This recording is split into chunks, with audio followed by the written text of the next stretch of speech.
Okay,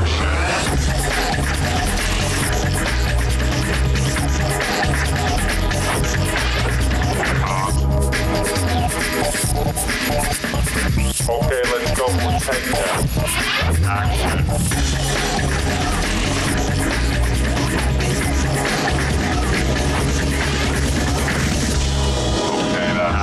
Welcome to another packed edition of Edinburgh Festival Live, coming to you from the Newtown Theatre on George Street in Edinburgh. I'm your host, Samantha Baines, and every day we're bringing you a daily dose of the very best that the Edinburgh Festival has to offer. Now, if you'd like to be in our studio audience, you can. We're here every day, 1:30 to 2:30, as I said, at the Newtown Theatre on George Street. We have so much coming up for you, and we've had so much in our previous episodes. So if you want to catch up, please head over to YouTube and just search SBC Edinburgh Fest Live. Now, I have a special trivia question for you because I love a quiz.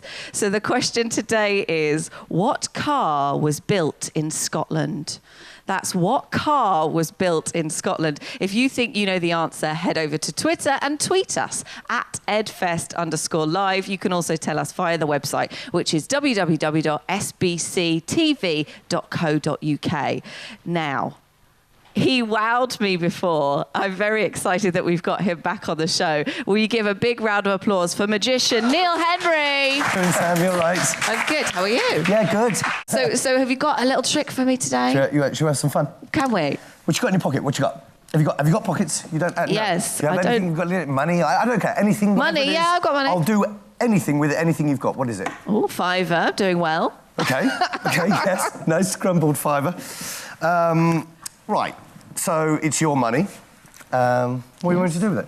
I don't care. Change it to a tenner? I don't multiply it by $1 million. Yeah, that'd be great. What? Well, I'm not Gandalf. Okay. But change it to a tenner. Would that be cool? Or 20? I don't care. I'll do 20 would be you nice. Want. 20 would be nice. 20 would be nice. I'll go 50 if you want. I'll do anything you want. 50? What do you think? 50? Can I keep it afterwards? Yeah, 50. All right. So hang on. Right. So Liam, is this who's on close up? This one, Liam over here. Right. So because I want the guys at home to really see this, because you're going to want to be right. So come on in. That's it. I think we can. No, come on. No, come on. Little closer. That's what I'm talking about. There she is. There's the right. queen. Now look. I'm going to try and keep this still so you see it. There's nothing in my hands other than Sam's money, my wedding ring, and I've got my watch on. I've put my sleeves up as far as they go. Don't take your eyes off her money. Okay, this is the ugly bit. This one's the pretty bit. The jacket is simply here to distract you. £50. And what you'll notice, folks, is that as I'm folding this £5 note, it's becoming noticeably smaller. Something else is happening as well. It is beginning to change colour. You see just there? I hope you can see that at home. It is beginning to change colour, and now your £5 note is a genuine £50. I don't know. And that's for you. And that's how we work. There's a lot more of that when you come to the show. Drinks on me. Thank you very much for that. So last time you came on the show, you told us a bit about what your show is this year. Yes. Remind us just again what we can expect if we come along. So the show is called Mind Wangler. It's what they used to call me at school. Wangler. I think that's what they said. Yeah.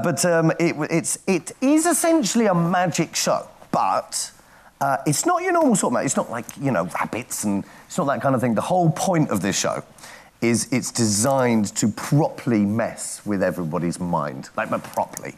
I mean, that was a bit of fun there. The stuff at the... I'll give a teaser, OK? There is something that happens in the show where there's a can, right? A can of something with no label. So nobody knows, and it all gets passed around, and everyone has guesses what could be in there. And then we choose someone completely at random, and then they can say anything they want. And when we open the can, it is full of that stuff.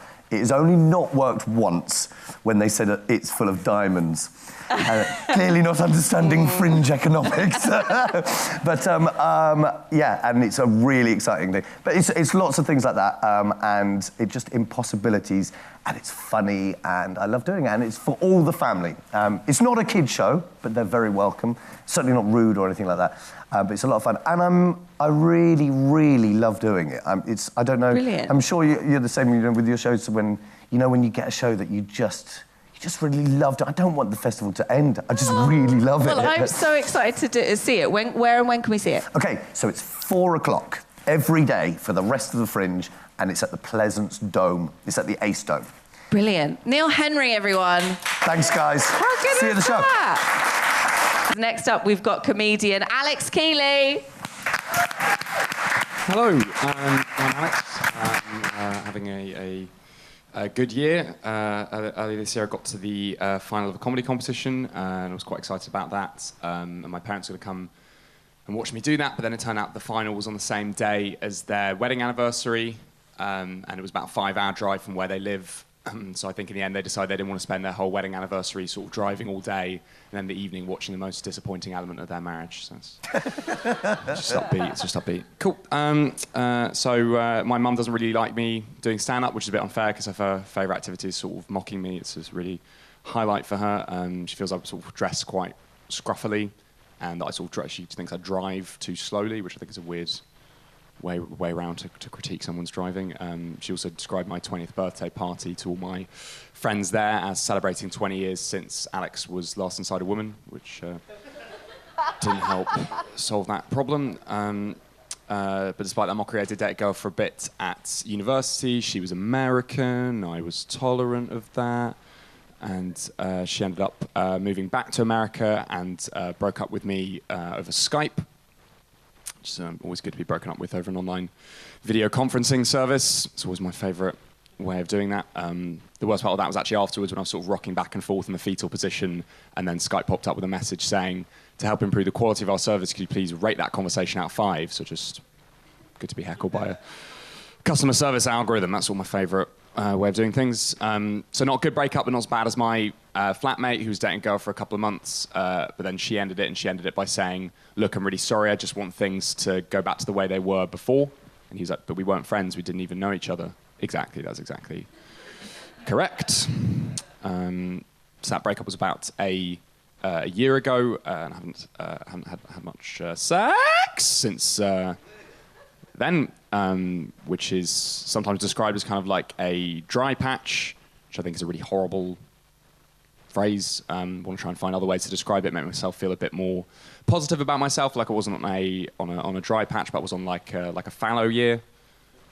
Like I was having so much sex in the years before, I need to take a year off sex to sort of rotate my crops, put some legumes in, because once the topsoil's gone, it's gone. Am I right, guys? A few guys in the studio audience nodding about the phosphates and nitrates down the hedgerows. Fantastic, good to connect with the lads. Obviously, I'm a very laddie person. One of my laddier friends was boasting that he'd had sex with 2 different women in the same night, which I think is kind of a misogynistic thing to boast about. I can't really relate to that. I've never had sex with 2 different women in the same financial quarter. That's not happened to me.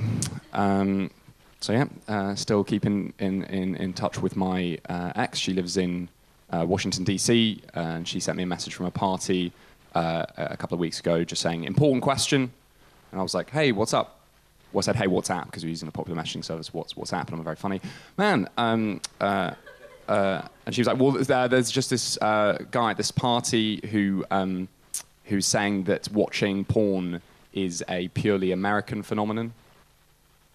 So like her response to that was to go like, no, I know a furious British masturbator that will change your view on world affairs. That's good. It's good to be remembered by your exes, but I prefer like he would read to me in bed, not like he was hunched in there. Okay.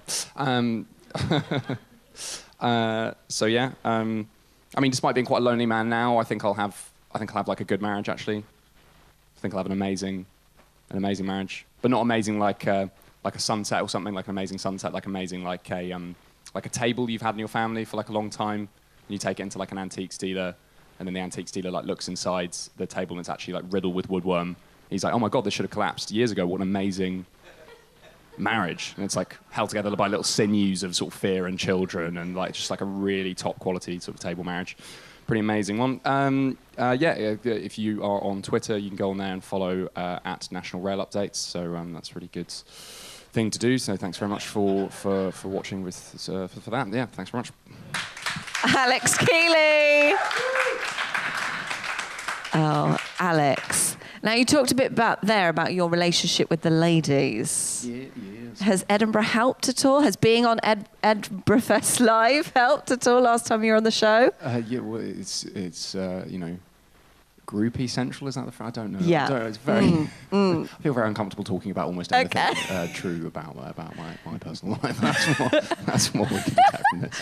But doing the festival, do you get anyone coming up to you afterwards and saying, "Oh, I hear you're not very good with the ladies. Maybe we could change that"? Any propositions? Make it sound like is what I'm sort of saying. like Cristiano Ronaldo's agent or something. Yes. Just like, Yes.